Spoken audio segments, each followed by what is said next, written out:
बाहिरका किर्तिपुर, पेप्सीकोला, जोरपाटी, भक्तपुर लगायतका क्षेत्रमा पाइपलाइन विस्तार गरिनेछ। वितरण प्रणाली सुधारको लागि रु 4 अर्ब 79 करोड विनियोजन गरेको छु। निर्माणाधीन नदी पथान्तरण आयोजनाबाट तराई मधेस र भित्री मधेसका ठूला शहरमा खानेपानी आपूर्ति गर्ने गरी आयोजना विकास गरिनेछ। पहिलो चरणमा सिरा, धनुषा, महोत्तरी, सर्लाही, रौतड, बारा र पर्सा जिल्लामा सुनकेसी मरिन नदी पथान्तरण आयोजनाबाट र बाँके र बर्दिया जिल्लामा भेरी बबई पथान्तरण आयोजनाबाट खानेपानी आपूर्तिको सम्भाव्यता अध्ययन गरिनेछ। ग्रामीण क्षेत्र लक्षित खानेपानी आयोजना निर्माण सुरु गर्दा लागतको 1% रकम उपभोक्ताले अग्रिम रूपमा जम्मा गर्नुपर्ने व्यवस्था खारेज गरेको छु। उपभोक्ता समूहद्वारा सञ्चालित खानेपानी आयोजनामा प्रयोग हुने विद्युत महसुल तथा डिमान्ड शुल्क पुरै छुट दिने व्यवस्था गरेको छु। खानेपानीको सतह न्यूनतम स्तरमा कायम गर्न पानी पुनर्भरण कार्यक्रम सञ्चालन गरिनेछ। तराई मधेसमा गहिरिँदै गएको पानीको स्रोत पुनर्भरणको दिगो उपाय अवलम्बन गरिनेछ। काठमाडौँ उपत्यकाका 30 स्थानमा ढुङ्गेधारा, इनार, पोखरी लगायत परम्परागत पानीको मूल संरक्षण गरिनेछ। प्रदेश र स्थानीय तहको सहकार्यमा निर्माणाधीन खानेपानी आयोजना र तराई मधेस केन्द्रित आर्सेनिक मुक्त खानेपानी आयोजना सञ्चालन गर्न बजेटको व्यवस्था गरेको छु। आगामी वर्ष 5 थरको आङ्ना मौवा, खोटाङको हलेसी, रामेछापको राकाथुम, काभ्रेको तिमाल, धादिङको लामिडाँडा, गोर्खाको बिरमकाली, पाल्पाको बर्दुङ, सल्यानको शारदा, कालीकोटको चुलीमालिका र मुगुको सरुकोट लगायतका स्थानमा लिफ्ट खानेपानी आयोजना सम्पन्न गर्न रु 3 अर्ब 66 करोड विनियोजन गरेको छु। सहलगानीमा निर्माणाधीन ताप्लेजुङको पाथिभरा, शङ्खुवासभाको चैनपुर, मोरङको मानगढ, ओखलढुङ्गाको ओखलढुङ्गा बजार, मकवानपुरको हर्नामडी, स्याङ्जाको बयरघारी र बैतडीको पाटन खानेपानी आयोजना आगामी वर्ष सम्पन्न गर्न रु 2 अर्ब 68 करोड विनियोजन गरेको छु। पोखरा र नेपालगञ्ज खानेपानी आयोजनाबाट आगामी आर्थिक वर्षमा पानी वितरण सुरु गरिनेछ। झुम्सा खोला खानेपानी आयोजना सम्पन्न गर्न आवश्यक रकम विनियोजन गरेको छु। सङ्घ, प्रदेश र स्थानीय तहमा सञ्चालित खानेपानी आयोजना प्रणालीको नियमित मर्मत समारका लागि रु 3 अर्ब 29 करोड बजेट विनियोजन गरेको छु। काठमाडौँ उपत्यकाभित्र कोटकु, धोबीखोला र सल्लाघारी ढल प्रशोधन केन्द्र सञ्चालनमा ल्याइनेछ। जनघनत्व बढी भएका दमक, जनकपुर, वीरगञ्ज, नेपालगञ्ज लगायत अन्य 8 शहरमा ढल प्रशोधन केन्द्र निर्माण सम्पन्न गरिनेछ। प्रदेश र स्थानीय तहसँगको साझेदारीमा फोहोर मैला प्रशोधन र ढल निर्माण तथा सरसफाई कार्यक्रम सञ्चालन गरिनेछ। राजमार्ग आसपास सार्वजनिक स्थल र शहरी क्षेत्रका सबै वडामा सार्वजनिक शौचालय निर्माण गरिनेछ। खानेपानी मन्त्रालयका लागि रु 43 अर्ब 54 करोड छुट्याएको छु। आदरणीय दिदीबहिनी तथा दाजुभाइहरू, अब म सडक, जलविद्युत, आवास लगायत भौतिक पूर्वाधार क्षेत्रको कार्यक्रम तथा विनियोजन प्रस्तुत गर्दछु। सडक पूर्वाधार विकास। आवागमनमा सहजता, बजारहरूबीचको अन्तर्आबद्धता र उत्पादन अन्तर्सम्बन्धलाई मजबुत बनाउन गुणस्तरीय यातायात पूर्वाधारको विकास गरिनेछ। प्रमुख सहरहरूबीचको यात्रा अवधि अधिकतम 2 घण्टा हुने गरी समय र लागत घटाउन गतियुक्त सडक, सुरुङ मार्ग, उचाइयुक्त पुल एवं फ्लाइओभर निर्माण गरिनेछ। सबै सडकको GIS म्यापिङ गरी वर्गीकरण गर्ने व्यवस्था मिलाएको छु। पूर्व पश्चिम राजमार्गलाई सुरक्षा मापदण्ड सहितको 4 लेनमा विस्तार गरिनेछ। कञ्चनपुर कमला, कमला ढल्केवर पथलैया र नारायणघाट बुटवल खण्डको विस्तार कार्यलाई तीव्रता दिइनेछ। काँकडभिट्टा इनरुवा, पथलैया नारायणघाट, बुटवल कोहलपुर र कोहलपुर बनवासा खण्डको विस्तृत डिजाइन सम्पन्न गरी निर्माण कार्य थालनी गरिनेछ। यस राजमार्गको सघन बस्ती भएको क्षेत्रमा सर्भिस लेन, अन्डरपास तथा फ्लाइओभर, चुरे क्षेत्रमा टनेल र वन क्षेत्रमा वन्यजन्तु टनेल समेत निर्माण गरिनेछ। यसका लागि रु 15 अर्ब 34 करोड विनियोजन गरेको छु। पुष्पलाल राजमार्गलाई 4 लेनमा विस्तार गरी मध्य पहाडी क्षेत्रको विकास मेरुदण्डको रूपमा निर्माण गरिनेछ। राजमार्गको दूरी घटाउन सम्भाव्यता अध्ययन गरी पुनः रेखाङ्कन, सुरुङ प्रविधिको प्रयोग र उचाइयुक्त पुल निर्माण गरिनेछ। यसका लागि रु 8 अर्ब 13 करोड विनियोजन गरेको छु। मदन भण्डारी राजमार्गको चतरा हेटौडा खण्डको निर्माण कार्य आगामी आर्थिक वर्ष सम्पन्न गरिनेछ। शान्तिनगर धरान र भेडाबारी धुलियाघाट सुर्खेत खण्डको निर्माण कार्य आरम्भ गरिनेछ। बाँकी खण्डको रेखाङ्कन र विस्तृत आयोजना प्रतिवेदन तयार गरी निर्माण कार्य अघि बढाइनेछ। यसका लागि रु 3 अर्ब 20 करोड विनियोजन गरेको छु। हुलाकी राजमार्गको निर्माण कार्य आगामी आर्थिक वर्षमा सम्पन्न गरिनेछ। रतुवा, बिरिङ, कन्काई, कमला, बागमती, बलान, डन्डा र कान्द्रा नदीमा पुल निर्माण सम्पन्न गरिनेछ। चितवन र मकवानपुर जिल्लाका राष्ट्रिय निकुञ्ज क्षेत्रमा पर्ने खण्डको पुनर्रेखाङ्कन गरी निर्माण सम्पन्न गरिनेछ। हुलाकी राजमार्गका लागि रु 6 अर्ब 39 करोड विनियोजन गरेको छु। काठमाडौँ तराई मधेस द्रुत मार्गको निर्माणलाई तीव्रता दिइनेछ। द्रुत मार्गमा पर्ने सुरुङ मार्ग र उचाइयुक्त पुल निर्माण कार्य आगामी वर्ष प्रारम्भ गरिनेछ। काठमाडौँ तराई द्रुत मार्ग निर्माणको लागि रु 8 अर्ब 15 करोड विनियोजन गरेको छु। सिद्धार्थ राजमार्ग र कोहलपुर सुर्खेत राजमार्गलाई डेडिकेटेड डबल लेनमा स्तरोन्नति गर्न रु 7 अर्ब विनियोजन गरेको छु। पृथ्वी राजमार्गको नागढुङ्गा मुगलिङ खण्डको स्तरोन्नति र आम्बु खैरेनी पोखरा खण्ड 4 लेनमा विस्तार गर्न रु 7 अर्ब 27 करोड विनियोजन गरेको छु। पूर्व पश्चिम राजमार्गलाई तराई मधेसका 18 पूर्व पश्चिम राजमार्गबाट तराई मधेसका 18 जिल्लामा जिल्ला सदरमुकाम हुँदै दक्षिणी सीमा जोड्ने सडकलाई 4 लेनमा विस्तार गर्ने कार्यक्रम अन्तर्गत सम्पन्न हुन बाँकी खण्डको विस्तार गर्न रु 2 अर्ब 66 करोड विनियोजन गरेको छु। अरनिको राजमार्गको धुलीखेल दोलालघाट कोदारी खण्ड स्तरोन्नति तथा विस्तार गर्न रु 1 अर्ब 13 करोड विनियोजन गरेको छु। गल्ची स्याफ्रोबेसी रसुवागढी र काठमाडौँ बिदुर सडकलाई डेडिकेटेड डबल लेनमा स्तरोन्नति गरिनेछ। ओलङचुङ्गला किमाथाङका लामाबगर लार्के कोरोला हिल्सा यारी र टिङ्करसम्मको पहुँच मार्ग निर्माण तथा सुधारको लागि बजेट व्यवस्था गरेको छु। उत्तर दक्षिण सडक कोरिडोर निर्माण कार्यलाई तीव्रता दिइनेछ। मेची कोरिडोरको देउराली भैँसी खण्ड, तमोर कोरिडोरको चतरा ओलङचुङ्गला खण्ड, कोशी कोरिडोरको खाँदबारी किमाथाङका खण्ड, त्रिशुली कोरिडोरको त्रिशुली स्याफ्रोबेसी रसुवा खण्ड, कालीगण्डी कोरिडोर सेती लोकमार्गको टिकापुर साफे खण्ड निर्माण कार्य अघि बढाउन रु 6 अर्ब 50 करोड विनियोजन गरेको छु। कर्णाली राजमार्गको सुर्खेत खुलालु खण्ड 2 लेनको बनाइनेछ। नागमा कमगढी सडकको स्तरोन्नति गरिनेछ। यसका लागि रु 1 अर्ब 20 करोड विनियोजन गरेको छु। हुम्ला जिल्लाको सिमीकोटलाई आगामी आर्थिक वर्ष राष्ट्रिय राजमार्ग सञ्जालमा जोडिनेछ। भेरी सडक कोरिडोरको जाजरकोट दुनै खण्डको स्तरोन्नति गरिनेछ। दुनै तिन्जे धो खण्डको ट्र्याक खोल्ने कार्य आगामी आर्थिक वर्ष प्रारम्भ गरिनेछ। यसका लागि रु 61 करोड विनियोजन गरेको छु। महाकाली कोरिडोरको ब्रह्मदेव मण्डी झुलाघाट दार्चुला खलङ्ग टिङ्कर सडकको निर्माण कार्यलाई तीव्रता दिनेछ। यसका लागि रु 1 अर्ब 3 करोड विनियोजन गरेको छु। आगामी वर्ष 300 पुल निर्माण सम्पन्न गरिनेछ। दोधारा चाँदनी हुँदै भारतीय सिमानाका जोड्ने महाकाली नदीमा 4 लेनको पुल निर्माण कार्य सम्पन्न गरिनेछ। पुल निर्माणतर्फ रु 11 अर्ब 10 करोड विनियोजन गरेको छु। पूर्व पश्चिम राजमार्गका कोशी नारायणी राप्ती लगायतका 10 सम्भाव्य सडक पुललाई आकर्षक सिग्नेचर ब्रिजले प्रतिस्थापन गरिनेछ। यी पुलहरूको डिजाइन एवं विस्तृत परियोजना प्रतिवेदन तयार गर्न ख्यातिप्राप्त अन्तर्राष्ट्रिय परामर्शदातालाई सहभागी गराइनेछ।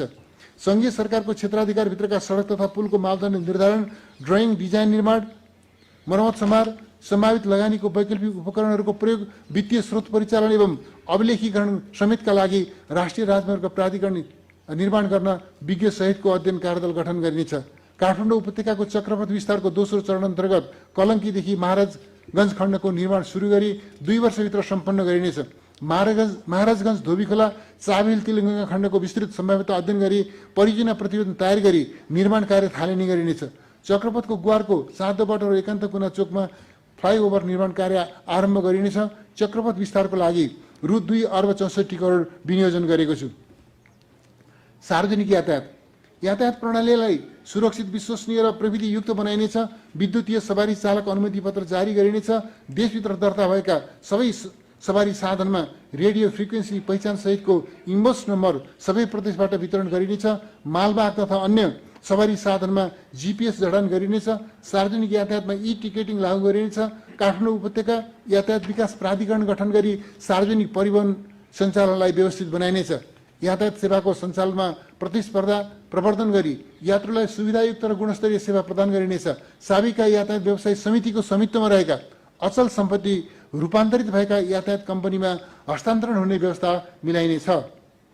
काठमाडौँ उपत्यका बिर्तामोड, भद्रपुर, इटहरी, विराटनगर, ढल्केवर, जनकपुर, पोखरा, दमौली, बुटवल, भैरुवा, लुम्बिनी, कोहलपुर, नेपालगञ्ज, अत्तरिया, धनगढी लगायतका देशका प्रमुख शहरी क्षेत्रमा प्रदेश र स्थानीय तहको साझेदारीमा ठूला क्षमताको विद्युतीय बस सञ्चालन गरेमा थप प्रोत्साहन अनुदान दिने व्यवस्था मिलाएको छु। साझा यातायात मार्फत आगामी आर्थिक वर्षमा काठमाडौँमा न्यूनतम 100 विद्युतीय बस सञ्चालन गर्ने प्रबन्ध गरिनेछ। विद्युतीय सवारी साधनको प्रयोग बढाउन आगामी आर्थिक वर्ष निजी क्षेत्र समेतको सहभागितामा काठमाडौँ उपत्यका सहित देशका विभिन्न स्थानमा 500 चार्जिङ स्टेसन, टर्मिनल भवन लगायत अन्य पूर्वाधार निर्माण गरिनेछ। सुरुङ मार्ग। पृथ्वी राजमार्गको नागढुङमा सुरुङ मार्ग निर्माण आरम्भ भएसँगै देश सुरुङ मार्गको नयाँ युगमा प्रवेश गरेको छ। आधुनिक सुरुङ मार्ग हाम्रा लागि सपना नभई वास्तविकतामा रूपान्तरित हुँदैछ। भौगोलिक विकटताका कारण लम्बिएको हाम्रो यात्रा सुरुङ मार्गले छोटो बनाउँदैछ, यात्रा लागत घट्दैछ। अब बन्ने सडकमा सुरुङ प्रविधिको प्रयोगलाई महत्त्वका साथ अवलम्बन गरिनेछ। काठमाडौँको नागढुङ्गादेखि धादिङको सिस्ने खोलासम्मको सुरुङ मार्ग निर्माण कार्यलाई तीव्रता दिई 2 वर्षभित्र सञ्चालनमा ल्याइनेछ। यस आयोजनाको लागि रु 9 अर्ब 85 करोड विनियोजन गरेको छु। आगामी वर्ष सिद्धार्थ राजमार्गको सिद्धबाबा दोभानखण्ड, दोलखाको लामाबगर लाप्चे र धरान धनकुटा सडक खण्डको धरान लेउती सुरुङ मार्ग निर्माण प्रारम्भ गर्न बजेट व्यवस्था गरेको छु। काठमाडौँ कोटेश्वरको सवारी चापलाई व्यवस्थित गर्न 3 कुने जडीबुटी खण्डमा सुरुङ मार्ग निर्माण गर्न रु 1 अर्ब 80 करोड विनियोजन गरेको छु।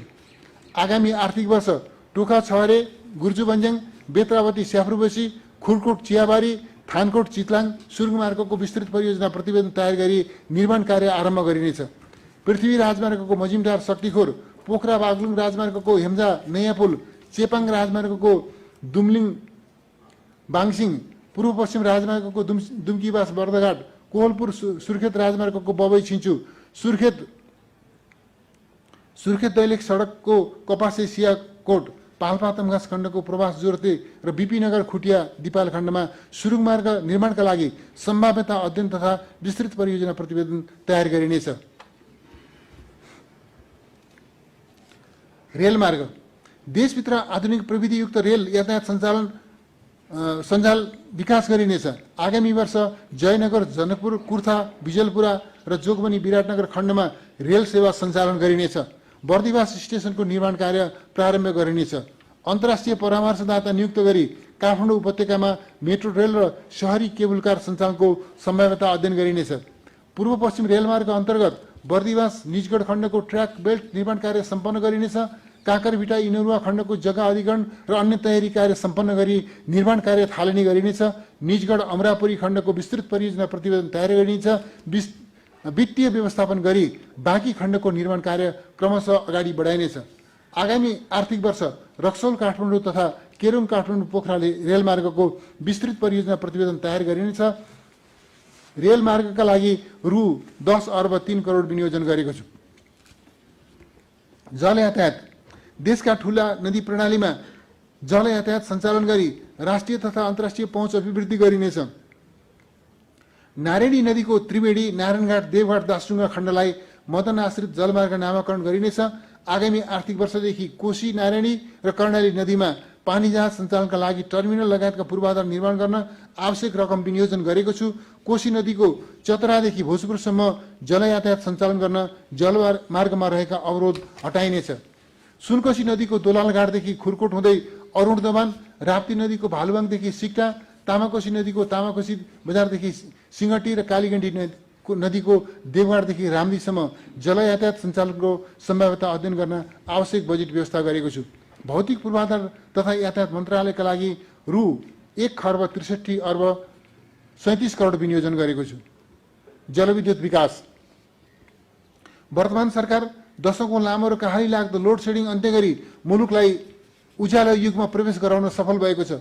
अर्ध जलाशययुक्त र जलाशययुक्त आयोजनाको निर्माणलाई तीव्रता दिई सुक्खा याममा समेत विद्युतको आन्तरिक माग धान्न पर्याप्त हुने गरी विद्युत उत्पादन गरिनेछ।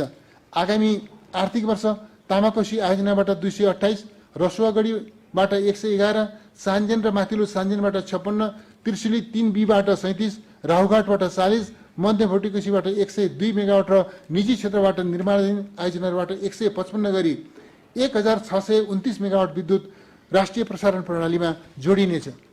आगामी आर्थिक वर्ष थप 43 जिल्लामा विद्युतीकरण गरी उज्यालो नेपाल अभियान सम्पन्न गरिनेछ। विपन्न परिवारको घरमा निशुल्क विद्युत जडान गर्ने व्यवस्था मिलाएको छु। ग्रामीण तथा सामुदायिक विद्युतीकरणका लागि रु 4 अर्ब विनियोजन गरेको छु। ऊर्जा मिश्रण, चुहावट नियन्त्रण तथा वितरण प्रणाली सुदृढीकरण गरी ऊर्जा दक्षता अभिवृद्धि गरिनेछ। निजी क्षेत्रले उत्पादन गरेको सौर्य ऊर्जा बचत भएमा नेपाल विद्युत प्राधिकरणलाई बिक्री गर्ने र नपुग भएमा खरिद गर्ने नेट मिटरिङ र नेट पेमेन्टको नीति अवलम्बन गरिनेछ। उद्योगले आफ्नो खपतको लागि आधुनिक ऊर्जा उत्पादन तथा प्रसारण गर्न व्हिलिङ चार्ज लिई अनुमति दिने व्यवस्था मिलाइनेछ। जलविद्युत उत्पादनमा लगानी आकर्षित गर्न सम्भाव्य मुलुकहरूसँग द्विपक्षीय तथा बहुपक्षीय विद्युत व्यापार सम्झौता गरिनेछ।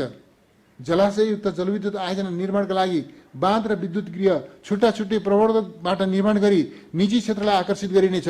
नेपाल विद्युत प्राधिकरणबाट जलाशय निर्माण गरी उक्त जलाशयमा जम्मा भएको पानी विद्युत गृह तथा अन्य सहायक संरचना निर्माण र सञ्चालन गर्ने प्रबन्धक कम्पनीलाई शुल्क लिई उपलब्ध गराउने व्यवस्था मिलाइनेछ। जलाशययुक्त बाँधको उपयोग गरी प्रतिफल दर बढाइनेछ। जलविद्युत उत्पादनमा जनस्तरको स्वामित्व बढाउन नेपाल विद्युत प्राधिकरण र नेपाली जनताको संयुक्त लगानीमा 99 मेगावाट क्षमताको तामाकोशी 5 को निर्माण कार्य आगामी वर्ष सुरु गरिनेछ। माथिल्लो अरुण, फुकोट, कर्णाली, जगतदुल्ला तथा गुन्सा खोला जलविद्युत आयोजनाको लगानी ढाँचा एकिन गरी पूर्व तयारी कार्य पूरा गरिनेछ। तमोर जलविद्युत आयोजनाको विस्तृत सम्भाव्यता अध्ययनको काम शीघ्र सम्पन्न गरी निर्माण कार्य सुरु गरिनेछ। पञ्चेश्वर जलविद्युत आयोजना अघि बढाइनेछ। निश्चित युनिटभन्दा बढी र माग कम हुने समयमा विद्युत खपत गर्ने औद्योगिक ग्राहकलाई महसुल दरमा थप छुट दिने व्यवस्था गरिनेछ। विद्युतीय चुलो,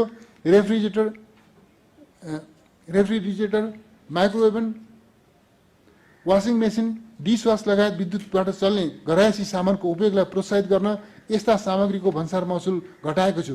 ग्राहस्थ विद्युत मिटरको क्षमता बढाउँदा प्रयोग हुने सामग्रीको मूल्य बाहेक थप मूल्य नलिने व्यवस्था गरिनेछ।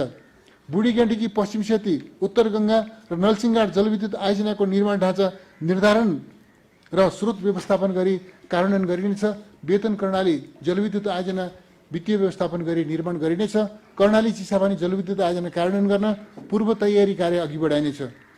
विद्युत प्रसारण लाइन निर्माणमा निजी क्षेत्रलाई प्रोत्साहन गर्ने नीतिगत व्यवस्था गरिनेछ। विद्युत आयोजनाको प्रवर्तकले आयोजना स्थलसम्म पहुँच मार्ग र प्रसारण लाइन निर्माण गरेमा लागतको 75% शोध भर्न दिने व्यवस्था गरिनेछ। जलविद्युत तथा प्रसारण लाइन निर्माणको लागि जग्गा प्राप्ति, वातावरणीय प्रभाव मूल्याङ्कन र राइट अफ वे निर्धारण जस्ता पूर्व तयारी निश्चित समयभित्र सम्पन्न गर्ने व्यवस्था गरिनेछ।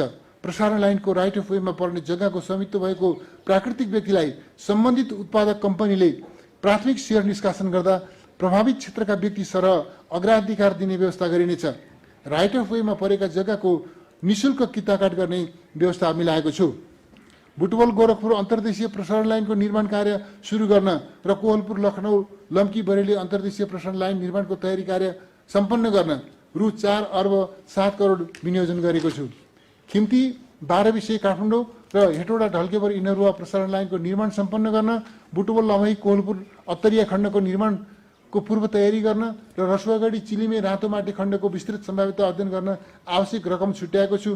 प्रसारण लाइन तथा सब स्टेसन निर्माणका लागि रु 37 अर्ब 61 करोड विनियोजन गरेको छु। आगामी आर्थिक वर्ष 635 मेगावाट क्षमताको जलाशययुक्त दुधकोशी जलविद्युत आयोजना निर्माण सुरु गरिनेछ। जलाशययुक्त तनहुँ जलविद्युत आयोजना निर्माण कार्यलाई तीव्रता दिनेछ। अर्ध जलाशययुक्त माथिल्लो अरुण आयोजनाको पूर्व तयारी कार्य सम्पन्न गरिनेछ। यस आयोजनाको लागि रु 7 अर्ब 40 करोड विनियोजन गरेको छु। नेपाल विद्युत प्राधिकरणको क्रेडिट रेटिङ गरिनेछ। नयाँ आयोजना कार्यान्वयन गर्न प्राधिकरणले कर्पोरेट जवानीमा स्रोत परिचालन गर्ने क्षमता विकास गरिनेछ। वैकल्पिक ऊर्जा, राष्ट्रिय प्रसारण लाइन नपुगेका क्षेत्रमा लघु तथा साना जलविद्युत, सौर्य र वायु ऊर्जाबाट थप 50,000 घरधुरीलाई विद्युत सेवा उपलब्ध गराउन बजेट व्यवस्था गरेको छु। स्थानीय तहका साथै सामुदायिक संस्थाले सौर्य तथा लघु जलविद्युत उत्पादन तथा वितरण गरेमा आयोजना लागतको 90% सम्म अनुदान दिने व्यवस्था मिलाएको छु। निजी क्षेत्रबाट उत्पादित सौर्य ऊर्जा नेपाल विद्युत प्राधिकरणबाट खरिद गर्ने र त्यसका लागि उत्पादन स्थलसम्म प्रसारण लाइन विस्तार गर्ने व्यवस्था मिलाइनेछ। यसबाट 250 स्थानीय तहमा करिब 375 मेगावाट सौर्य विद्युत उत्पादन हुने अनुमान गरिएको छ। सोलर प्लान्ट स्थापना गरे बाबत प्राप्त हुने शुल्क सम्बन्धित स्थानीय तहले पाउने व्यवस्था गरेको छु। सार्वजनिक निजी साझेदारीमा ठूला क्षमताका बायोग्यास प्लान्ट निर्माण गरी ऊर्जा तथा प्राङ्गारिक मल उत्पादन गर्न सम्बन्धित स्थानीय तहलाई वित्तीय अनुदान दिने व्यवस्था गरेको छु। वैकल्पिक ऊर्जातर्फ रु 2 अर्ब 76 करोड विनियोजन गरेको छु। ऊर्जा, जलस्रोत तथा सिंचाई मन्त्रालयको लागि रु 1 अर्ब 21 अर्ब 97 करोड विनियोजन गरेको छु। आवास तथा शहरी विकास, सुरक्षित नागरिकको आवास कार्यक्रम अन्तर्गत 1,68,000 घरका खर र फुसका छानालाई जस्ता मात्राले प्रतिस्थापन गरिनेछ। यसका लागि हाल प्रदान गरिँदै आएको अनुदान रकममा 50% वृद्धि गरी प्रति घर रु 75,000 पुर्याएको छु। यसको लागि रु 3 अर्ब 50 करोड विनियोजन गरेको छु।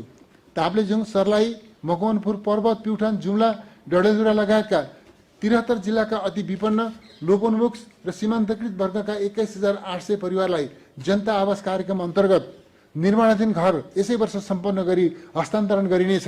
यसको लागि 2 अर्ब 50 करोड विनियोजन गरेको छु।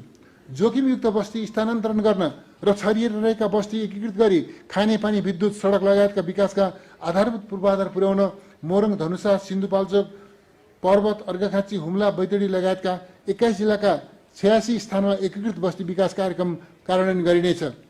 सिन्धुपाल्चोक, गुल्मी, बागलुङ, म्याग्दी, दाङ, सुर्खेत, बाँके, बर्दिया लगायतका जिल्लामा विपदबाट विस्थापित परिवारका लागि पुनर्स्थापना कार्यक्रम कार्यान्वयन गरिनेछ।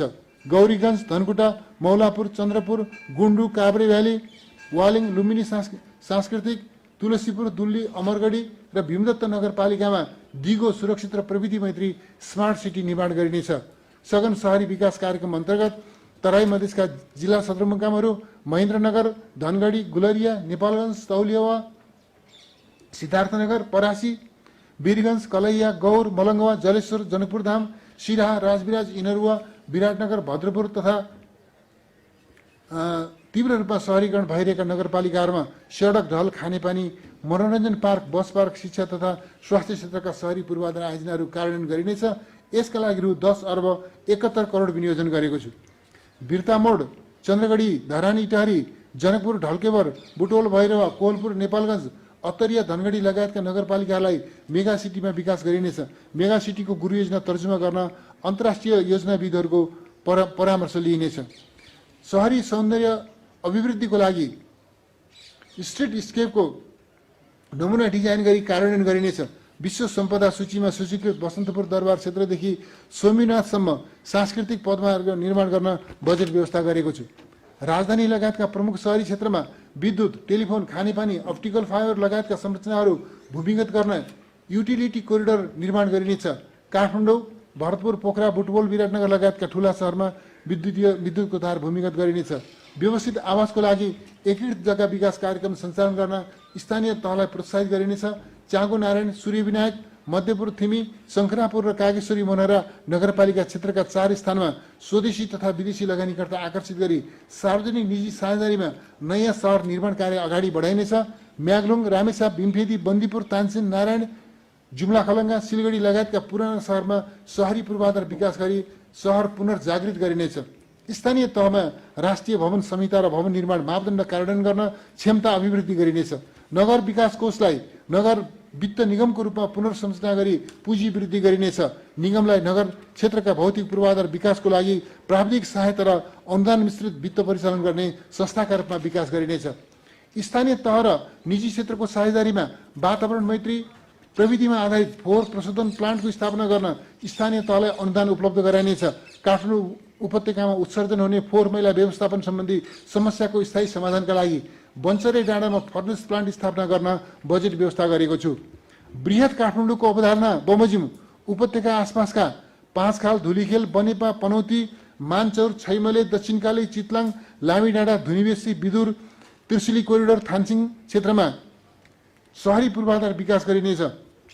भक्तपुरको ताँतली, छाप, रपिओबी, ललितपुरको गोदावरी, मानचौरमा सुरुङ मार्ग निर्माणको सम्भाव्यता अध्ययन गरिनेछ।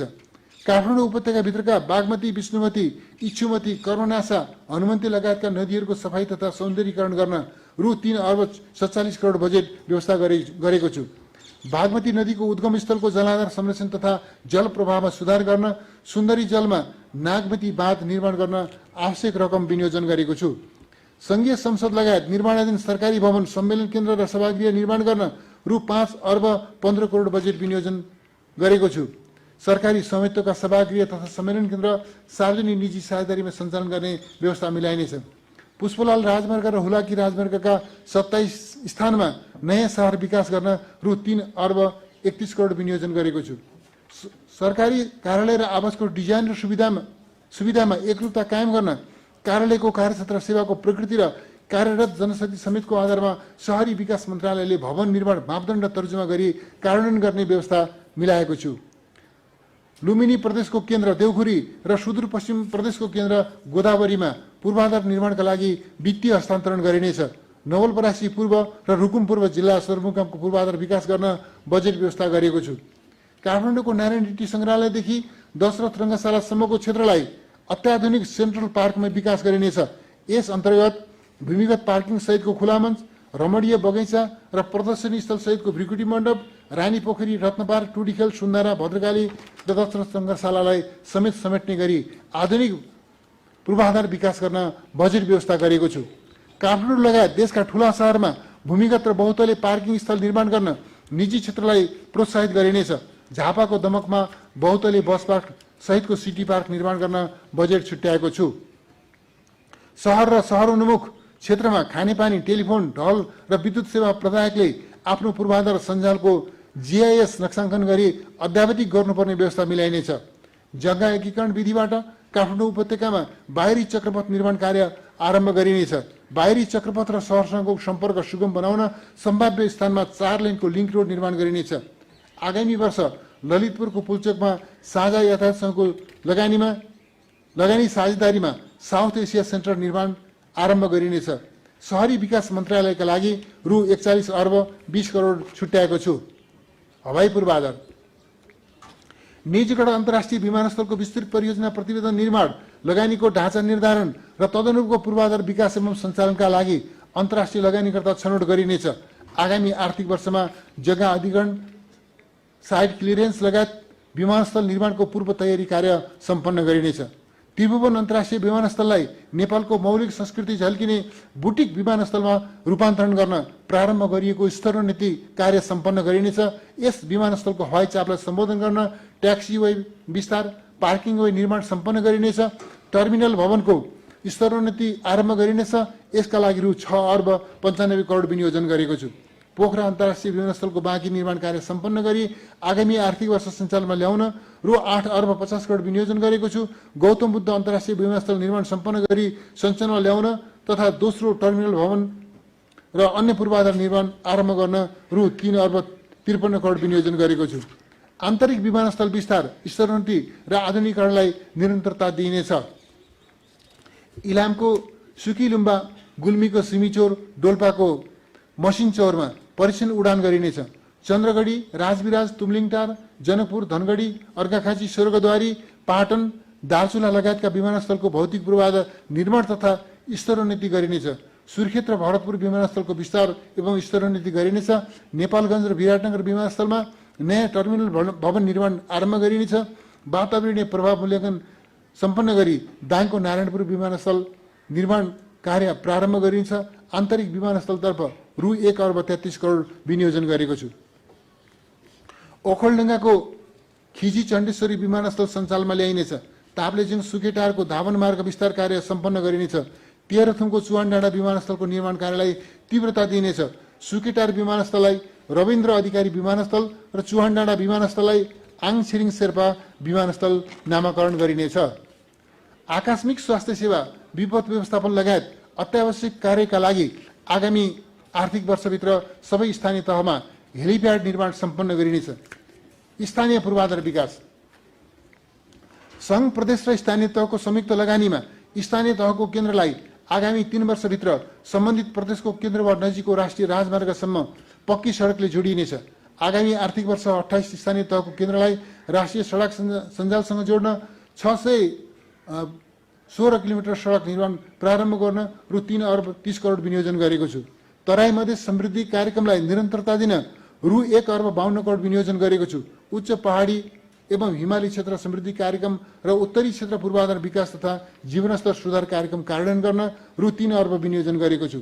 कोभिड महामारीको रोकथाम, नियन्त्रण र उपचार तथा प्रभावितलाई प्रदान गरिने राहत एवं आर्थिक पुनरुत्थानका लागि स्रोत व्यवस्थापन गर्नुपर्ने आवश्यकता र आम नागरिकको सुविधालाई समेत सम्मान गर्दै स्थानीय पूर्वाधार साझेदारी विकास कार्यक्रम खारेज गरेको छु। तुइन तथा जोखिमपूर्ण अस्थायी साँघु विस्थापन गर्ने कार्यक्रम आगामी वर्ष कार्यक्रम अन्तर्गत आगामी वर्ष 730 झोलुङ्गे पुल निर्माण सम्पन्न गरिनेछ। नयाँ तुइङ जडान गर्न रोक लगाइएको छ। झोलुङ्गे पुल निर्माणका लागि रु 5 करोड छुट्याएको छु। आगामी 2 वर्षभित्र सबै स्थानीय तहका प्रशासनिक भवन निर्माण सम्पन्न गरिनेछ। आगामी वर्ष 70 प्रशासनिक भवन निर्माण सम्पन्न गरी थप 100 भवन निर्माण सुरु गर्न रु 80 करोड विनियोजन गरेको छु। स्थानीय तहबाट सञ्चालित विकास कार्यक्रमको अनुगमन र प्रतिवेदन गर्न जिल्ला समन्वय समितिको क्षमता विकास गरिनेछ। जिल्ला समन्वय समिति महासंघ, नेपाल नगरपालिका संघ तथा गाउँपालिका राष्ट्रिय महासंघलाई अनुदानको व्यवस्था गरेको छु। संघीय मामिला तथा सामान्य प्रशासन मन्त्रालयका लागि रु 30 अर्ब 83 करोड विनियोजन गरेको छु। भूकम्पपछिको पुनर्निर्माण तथा पुनर्स्थापनाका क्षेत्रमा प्राप्त अनुभवका आधारमा आगामी आर्थिक वर्षदेखि सुरक्षित नेपाल निर्माणको 10 वर्षीय कार्यक्रम सञ्चालन गरिनेछ। भूकम्पपछिको पुनर्निर्माणमा नेपालले प्राप्त गरेको सफलता र अनुभवलाई आगामी वर्ष अन्तर्राष्ट्रिय सम्मेलन आयोजना गरी विश्व सामु प्रस्तुत गरिनेछ। भावी पुस्तालाई भूकम्प सम्बन्धी ज्ञान दिलाउन भूकम्प संग्रहालयको स्थापना गरिनेछ। आगामी आर्थिक वर्ष थप 1307 विद्यालयका 14155 कक्षा कोठा, 105 स्वास्थ्य संस्था, 195 सांस्कृतिक तथा पुरातात्विक सम्पदा र 36 सरकारी भवनको निर्माण सम्पन्न गरिनेछ।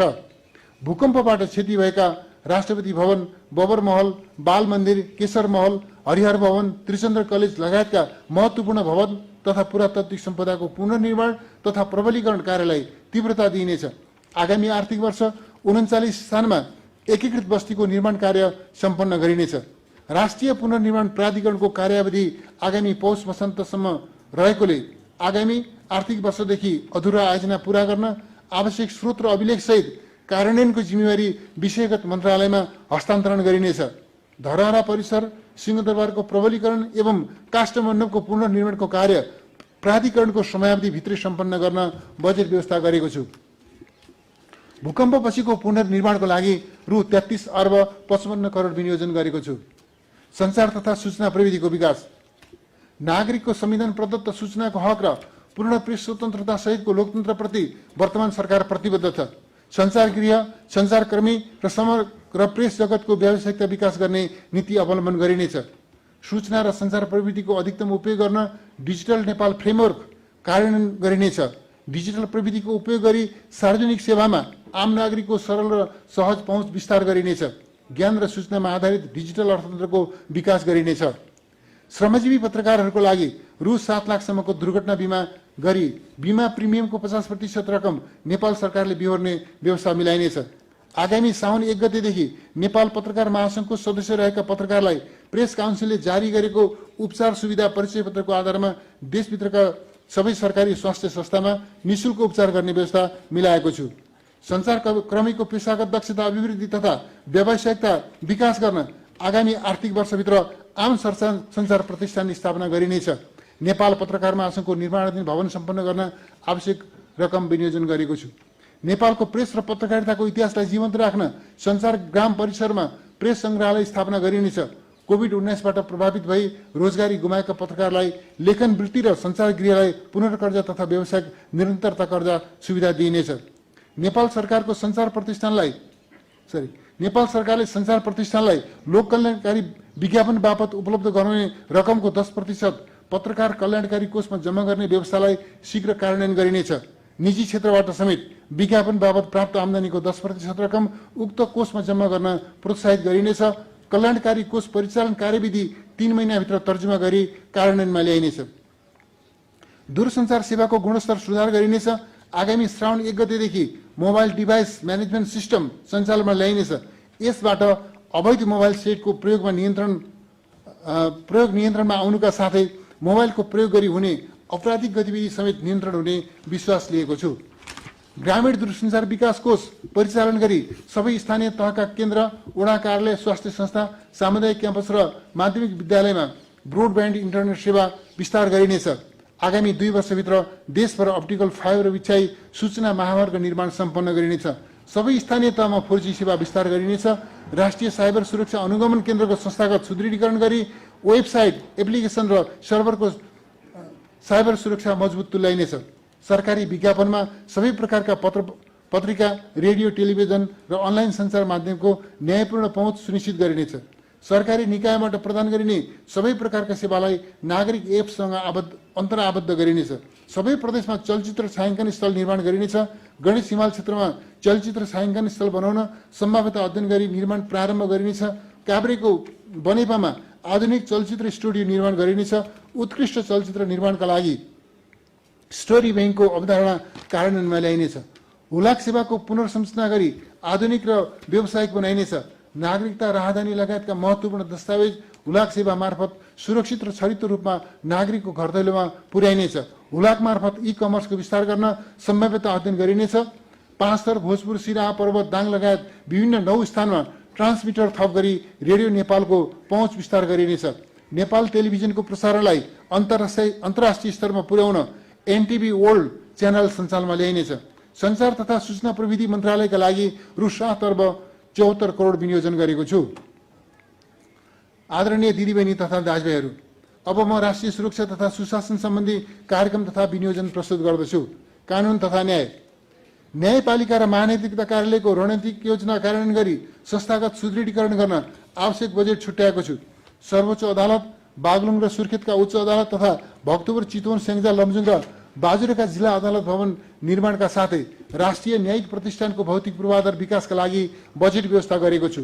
न्यायमा पहुँच नपुगेका एकल महिला, दलित, अपाङ्गता भएका व्यक्ति, हिंसा पीडित महिला, बालबालिका, ज्येष्ठ नागरिक तथा असहाय नागरिकका लागि 47 जिल्लामा सञ्चालित निःशुल्क कानुनी सहायता कार्यक्रमलाई आगामी आर्थिक वर्ष सबै जिल्लामा विस्तार गरिनेछ।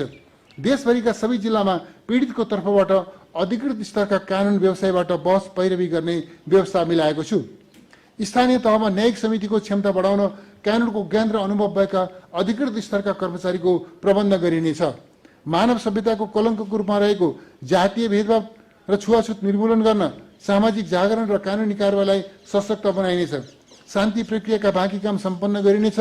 संक्रमणकालीन न्याय अन्तर्गत सत्य निरूपण तथा मेलमिलाप आयोग र बेपत्ता पारिएका व्यक्तिको छानबिन आयोगलाई जिम्मेवारी पुरा गर्न आवश्यक बजेट छुट्याएको छु।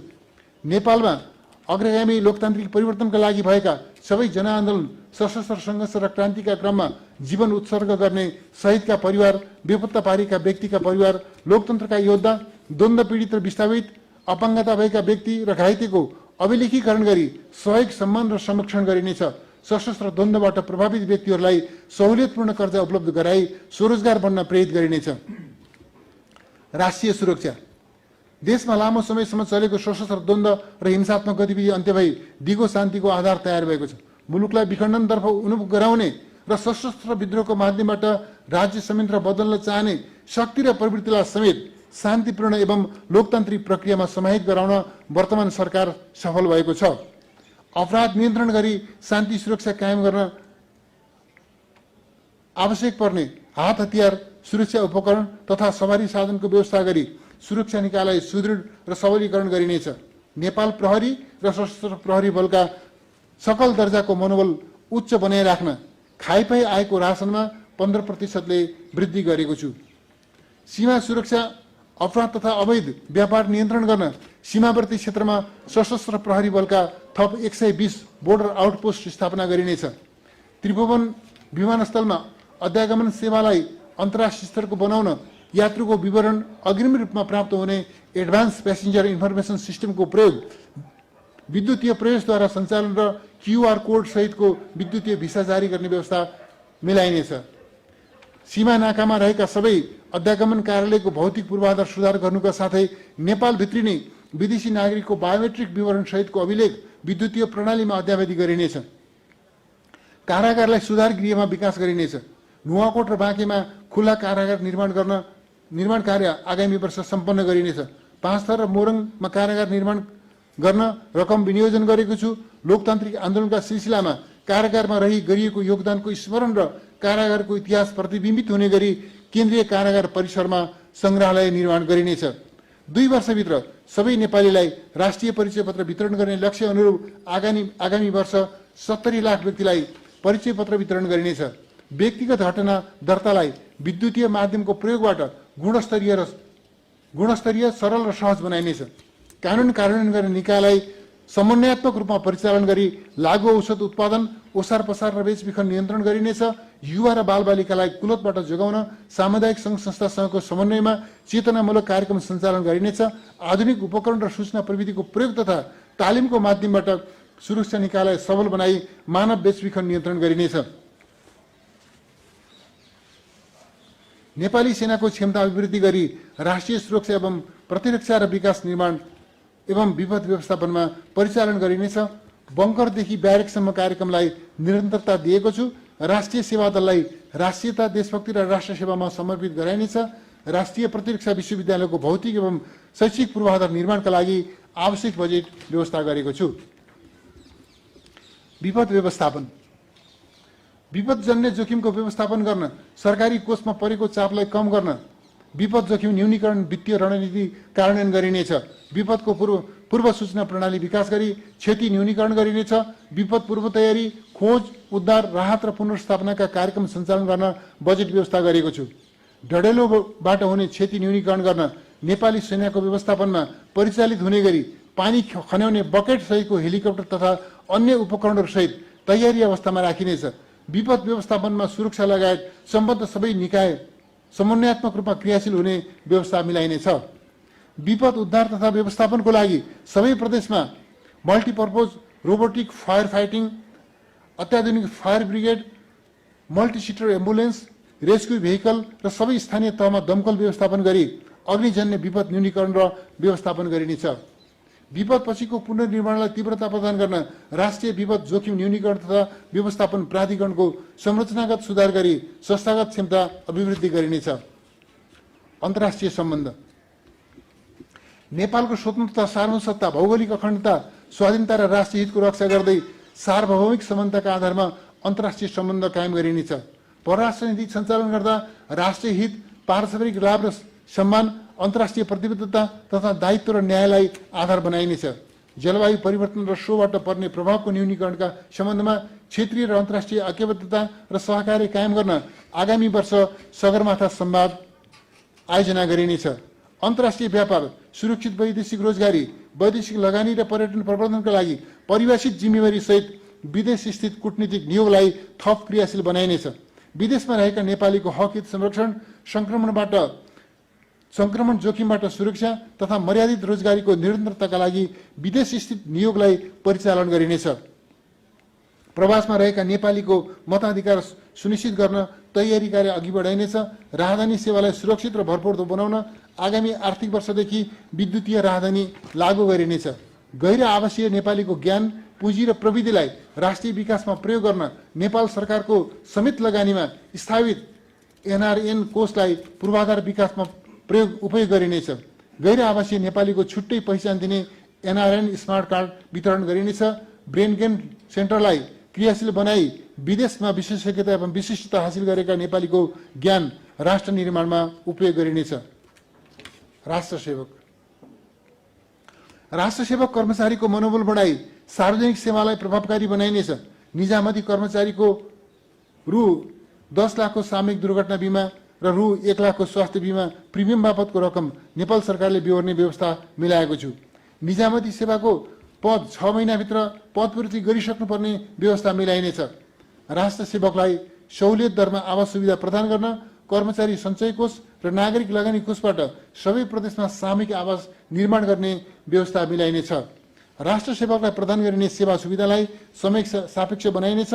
कोभिड-19 को व्यवस्थापनमा गर्नुपर्ने बढ्दो खर्चको कारण तलबमानमा अपेक्षित वृद्धि गर्ने अनुकूल परिस्थिति नभए तापनि राष्ट्र सेवकको मनोबल उच्च बनाउँदै सार्वजनिक सेवा प्रवाहमा प्रभावकारिता वृद्धि गर्न 2078 साउन 1 गतेदेखि लागू हुने गरी सबै राष्ट्र सेवकको तलबमानमा मासिक रु 2000 वृद्धि गरेको छु। हाल प्रदान गरिएको महँगी भत्तालाई निरन्तरता दिएको छु। राष्ट्र सेवकको तलबमान एवं अन्य सेवा सुविधालाई दक्षिण एसियाका अन्य मुलुकसँग तादात्म्यता कायम गर्न तलबमान सम्बन्धमा अध्ययन गरी सुझाव पेश गर्न विशेषज्ञ सम्मिलित पे कमिसन गठन गरिनेछ। प्रादेशिक तहका अस्पतालहरूसँगको सहकार्यमा निजामती अस्पतालको सेवा विस्तार गरिनेछ। निजामती कर्मचारीबाट सङ्कलन भएको सामाजिक सुरक्षा कर बापतको 50% रकम निजामती सेवा अस्पतालको पूर्वाधार विकास तथा सेवाको विस्तारका लागि उपलब्ध गराइनेछ। निजामती अस्पतालमा निजामती कर्मचारीका लागि शय्याको संख्या निश्चित गरिनुका साथै डेडिकेटेड बहिरङ्ग सेवा सञ्चालन गरिनेछ। निजामती कर्मचारीका सन्ततिलाई गुणस्तरीय शिक्षाको अवसर प्रदान गर्न सबै प्रदेशमा निजामती विद्यालय स्थापना गरिनेछ। प्रदेशसँगको साझेदारी र सहकार्यमा धनकुटा र दिपावलीमा सञ्चालित निजामती विद्यालयको स्तरोन्नति गरिनेछ। निजामती कर्मचारीका सन्ततिलाई प्रदेशगत रूपमा प्रतिस्पर्धा गराई स्नातक र सोभन्दा माथिल्लो तहको अध्ययनका लागि रु 5 लाखसम्म छात्रवृत्ति उपलब्ध गराइनेछ। देशभरका शिक्षकलाई निवृत्तिभरण अधिकार पत्र लगायत निजले पाउने अन्य सेवा सुविधा आगामी श्रावण 1 गतेदेखि सम्बन्धित जिल्लाको कोष तथा लेखा नियन्त्रण कार्यालयबाटै वितरण गर्ने व्यवस्था मिलाएको छु। नेपाल प्रशासनिक प्रशिक्षण प्रतिष्ठानको पूर्वाधार विकास गरिनेछ।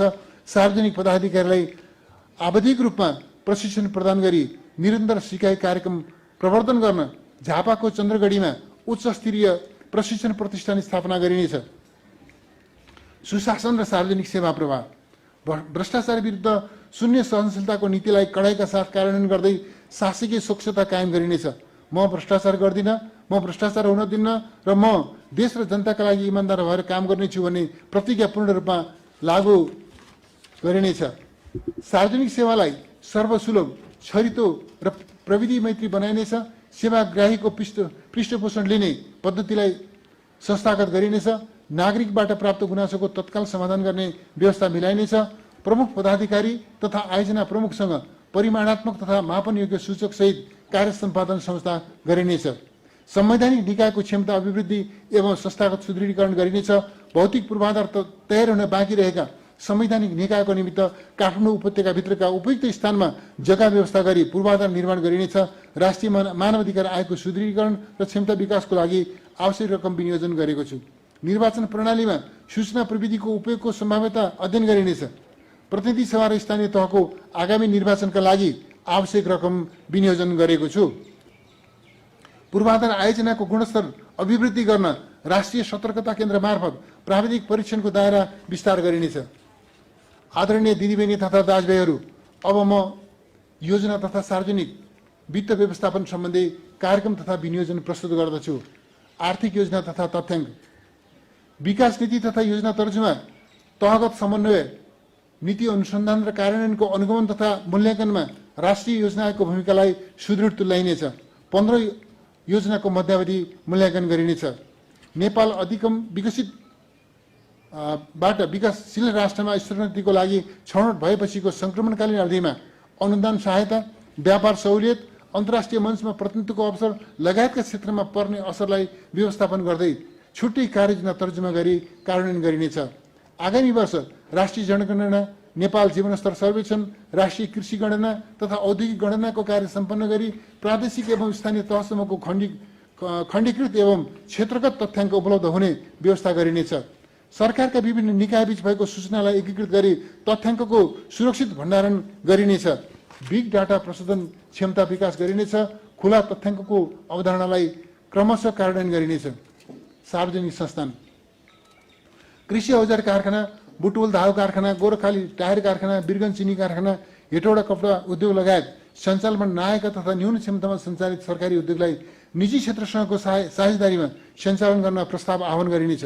उद्योगको जग्गा र भौतिक संरचनालाई नेपाल सरकारको तर्फबाट हुने लगानीमा गणना गरी निजी क्षेत्रलाई थप लगानी सहित सञ्चालन गर्न प्रोत्साहित गरिनेछ।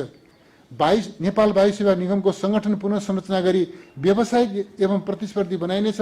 खुला प्रतिस्पर्धाको माध्यमबाट रणनीतिक साझेदार भित्र्याउने प्रक्रिया सुरु गरिनेछ। निगमको शेयर पुँजी संरचना परिवर्तन गरी वृद्धि गरिनेछ। नेपाल दूरसञ्चार कम्पनीको स्वामित्व र प्रतिफलमा सेवाग्राहीको पहुँच विस्तार गर्न कम्पनीका मोबाइल ल्यान्डलाइन र इन्टरनेट सेवा उपयोग गर्ने प्राकृतिक व्यक्तिलाई कम्पनीको 22% शेयर विनिवेश गरिनेछ। हाल कम्पनीको सेवा उपयोग गरिरहेका र आगामी 2078 पुस मसान्तसम्म थप हुने ग्राहक समेतले शेयर खरिदन सहभागी हुन सक्ने व्यवस्था मिलाइनेछ। कम्पनीको शेयर विनिवेश सम्बन्धी विस्तृत प्रक्रिया र शेयर मूल्यको विवरण आगामी 2078 असोज मसान्तभित्र तय गरिनेछ। निजीकरण गरिएका संस्थानहरूले सम्झौताका शर्त पालना गरे नगरेको सम्बन्धमा वार्षिक रूपमा अनुगमन गरिनेछ। सम्झौताको शर्त प्रतिकूल हुने गरी उपयोग गरिएका निजीकृत संस्थानको सम्पत्ति नेपाल सरकारको नाममा फिर्ता ल्याइनेछ। वित्तीय संहिता कार्यान्वयन संघ प्रदेश र स्थानीय तहबीचको सहकार्य र समन्वयलाई थप सुदृढ बनाइनेछ। अन्तर प्रदेश परिषद, प्रदेश समन्वय परिषद र अन्तर सरकारी वित्त परिषदको भूमिकालाई थप प्रभावकारी बनाइनेछ। स्थानीय सरकार सञ्चालन ऐन र अन्तर सरकारी वित्त व्यवस्थापन ऐनमा सामयिक संशोधन गरिनेछ। आयोजना व्यवस्थापनका लागि संघ प्रदेश र स्थानीय तहबीचको समन्वय प्रभावकारी बनाउन प्रदेश र स्थानीय तहले बजेट पेश गर्ने समय तालिकामा परिमार्जन गरिनेछ। प्रदेश तथा स्थानीय तहमा प्राविधिक जनशक्तिको अभाव पूर्ति गर्न रिक्त प्राविधिक पदमा स्थायी पदपूर्ति नहुँदासम्म सेवा करारमा लिई कामकाज गराउन सकिने व्यवस्था मिलाइनेछ। नेपाल सरकार प्रदेश र स्थानीय तहको सहलगानीमा व्यावसायिक सम्भाव्यता भएका विद्युतीय सवारी साधन सञ्चालन, सूचना प्रविधि पार्क, बस पार्क निर्माण, पर्यटकीय पूर्वाधार, फोहोर मैला व्यवस्थापन, व्यवसायिक कृषि, रङ्गशाला लगायत आयोजना सञ्चालन गरिनेछ। जिल्ला समन्वय समितिको क्षमता विकास गरी सशर्त अनुदान, विशेष अनुदान र समपूरक अनुदानबाट सञ्चालित आयोजनाको अनुगमन र मूल्याङ्कनमा क्रियाशील गराइनेछ। सार्वजनिक वित्त र बजेट व्यवस्था, बजेट कार्यान्वयन। बजेट कार्यान्वयनका लागि आवश्यक पर्ने कार्यविधि, निर्देशिका र मापदण्ड अर्थ मन्त्रालयको सहमतिमा सम्बन्धित मन्त्रालयले स्वीकृत गर्न सक्ने व्यवस्था मिलाएको छु। यसबाट कार्यक्रम कार्यान्वयनमा तीव्रता आउने विश्वास लिएको छु। मन्त्रालय स्तरीय बजेट सूचना प्रणालीलाई स्तरोन्नति गरी रकमान्तर र कार्यक्रम संशोधन क्रियाकलापलाई सरलीकृत गरेको छु। कार्यान्वयन निकायले रकमान्तर र कार्यक्रम संशोधनका लागि विद्युतीय प्रणालीबाट प्रस्ताव गर्ने र अर्थ मन्त्रालयले स्वीकृति दिने व्यवस्था मिलाएको छु। बजेट अनुशासन कायम राख्न संघ प्रदेश र स्थानीय तहबाट सञ्चालित कार्यक्रमको भौतिक प्रगति सहितको विवरण तत्काल प्राप्त गर्न सक्ने एकीकृत सूचना प्रणाली विकास गरिनेछ। राष्ट्रिय आयोजना ब्याङ्कलाई मापदण्डमा आधारित बनाई नियमित रूपमा अध्यावधि गरिनेछ। सम्भाव्यता अध्ययन लगायत पूर्व तयारी सम्पन्न भएका आयोजना मात्र कार्यान्वयनमा लगिनेछ। जग्गा प्राप्तिमा हुने ढिलाइ तथा विवादको कारण विकास आयोजना अवरुद्ध हुने अवस्थाको अन्त्य गर्न जग्गा अधिग्रहण गर्दा छरितो, पारदर्शी, सहज र अनुमानयोग्य प्रक्रिया अवलम्बन गरिनेछ। मुआवजा निर्धारण गर्दा जग्गामा रहेको लिकपातको मूल्य लगायत सबै प्रकारको क्षतिपूर्ति बाबत अघिल्लो आर्थिक वर्ष स्थानीय तहबाट कर प्रयोजनका लागि कायम भएको सरकारी मूल्याङ्कनको 3 गुणा भन्दा बढी नहुने कानुनी व्यवस्था गरिनेछ।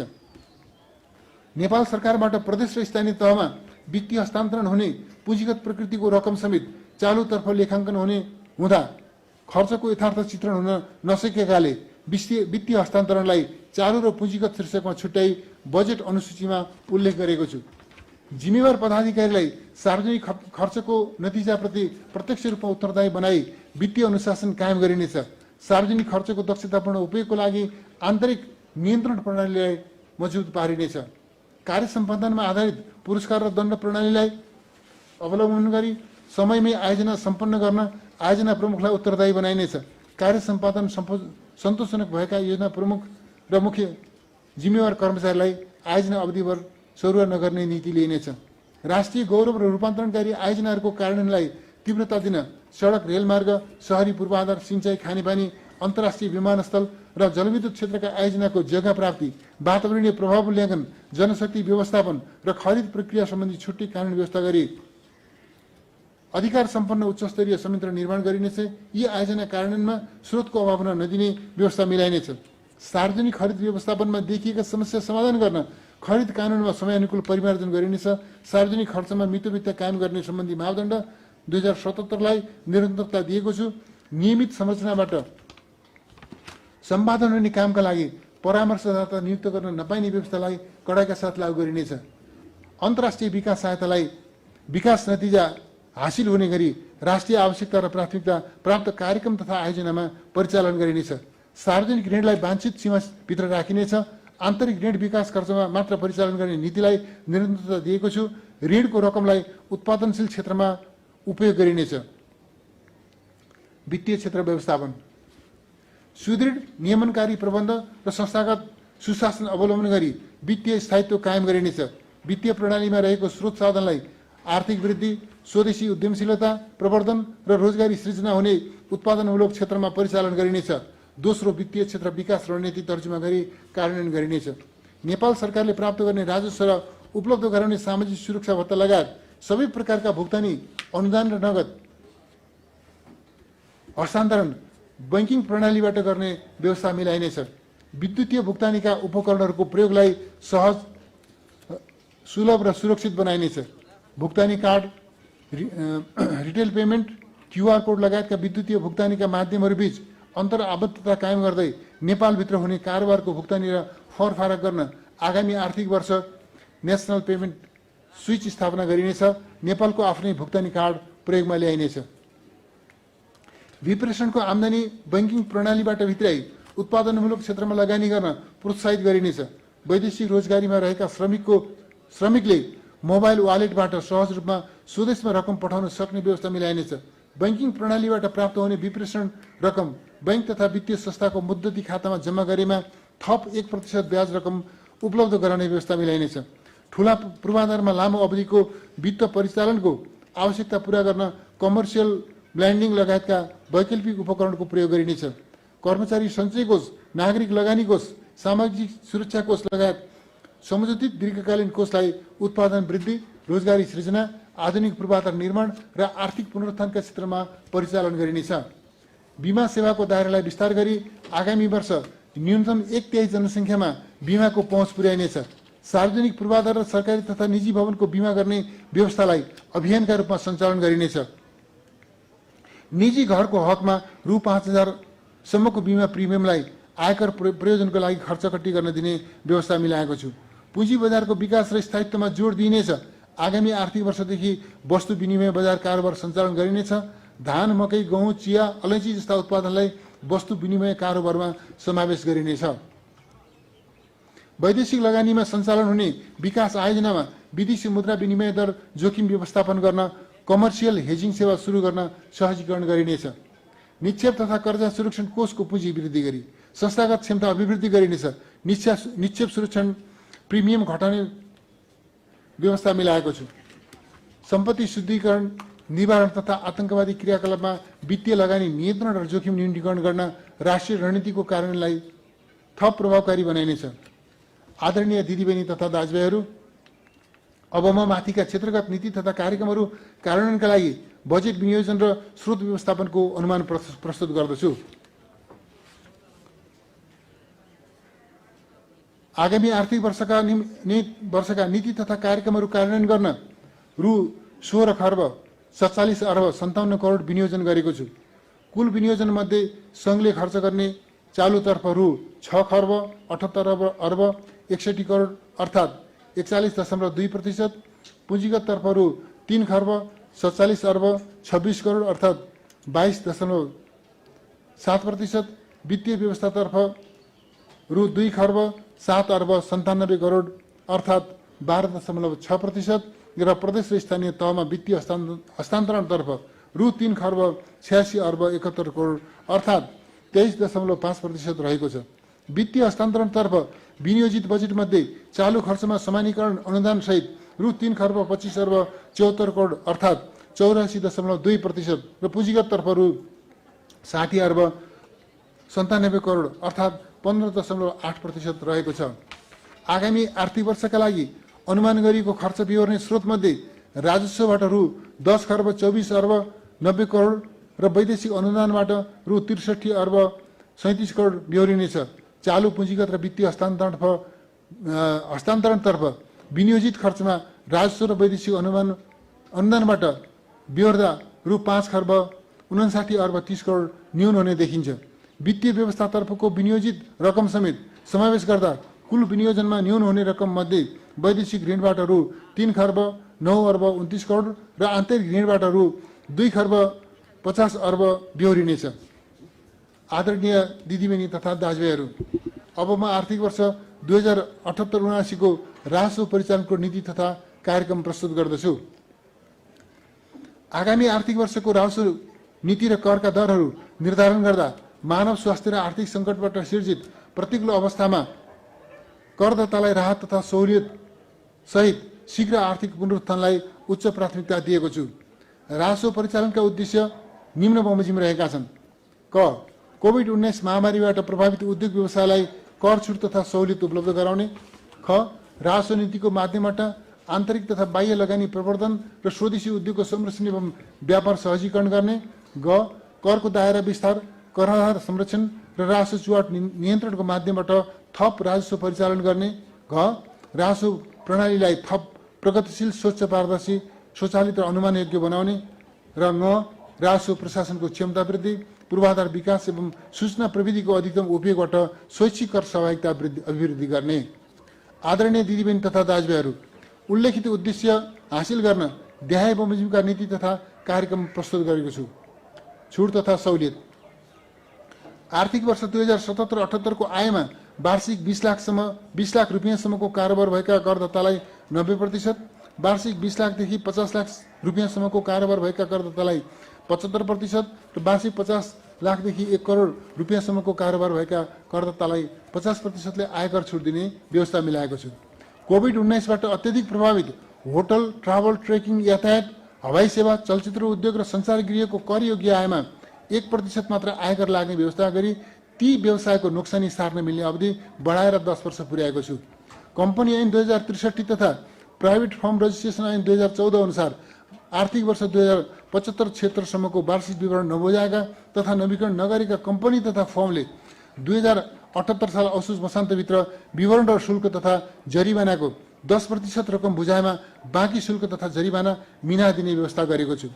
आयकर ऐन 2058, मूल्य अभिवृद्धि कर ऐन 2052 र अन्तशुल्क ऐन 2058 बमोजिम 2077 साल असार मसान्तभित्र भएको कर निर्धारण उप चित्त नबुझाई आन्तरिक राजस्व विभाग वा राजस्व न्यायाधिकरण वा अदालतमा विचाराधीन मुद्दामध्ये झुट्टा तथा नक्कली बीजक बाहेकका मुद्दा सम्बन्धित करदाताले फिर्ता लिए निर्धारित कर र सोमा लागेको ब्याजको 50% रकम 2078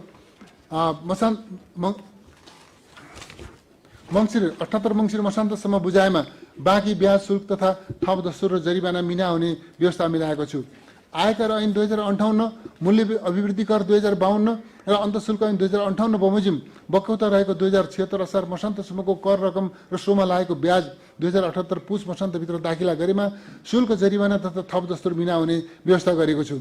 आर्थिक वर्ष 2077-78 मा नेपाल सरकार, प्रदेश सरकार वा स्थानीय तहले स्थापना गरेको कोभिड-19 संक्रमण रोकथाम नियन्त्रण तथा उपचार कोषमा योगदान गरेको रकम उक्त वर्षको करयोग्य आय गणना गर्दा खर्च कट्टी गर्न पाउने व्यवस्था गरेको छु।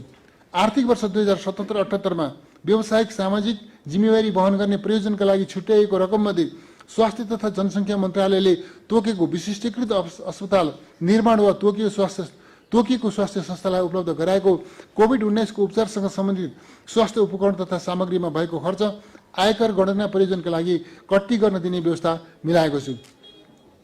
निवृत्ति भरण बापतको करयोग्य आय गणना गर्दा थप 25% रकम छुट दिने व्यवस्था मिलाएको छु।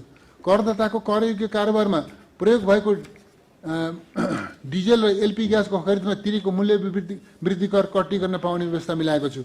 ढुवानी सेवा, ढुवानी साधनको भाडा, कार्गो सेवा, ई लाइब्रेरी सेवा, निक्षेप सुरक्षण शुल्क, ट्रेकिङ तथा टुर प्याकेज, साइलो तथा साइलो प्रयोगको सेवा शुल्क र उत्पत्तिको प्रमाणपत्र जारी गर्दा लाग्ने शुल्कमा मूल्य अभिवृद्धि कर छुट दिएको छु।